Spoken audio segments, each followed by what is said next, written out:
September 24, 2010.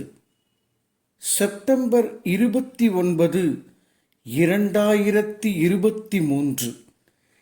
இந்த 2 நாட்களும் காலக்கணிதத்தில் வேறு வேறாக இருப்பினும் திதி அமைப்பில், அதாவது பௌர்ணமிக்கு பின்வரும் பிரதமை திதியில் இரண்டும் ஒரே நாளான அதிசயம்தான் உலக ஒளி மையத்தின் ராஜபிதா மற்றும் ராஜமாதாவான ஸ்ரீமான் சுந்தரேசன் அப்பா அவர்கள் மற்றும் ஸ்ரீமதி லக்ஷ்மி சுந்தரேசன் அம்மா அவர்கள் ஜீவ பிரயாணமான தினம்.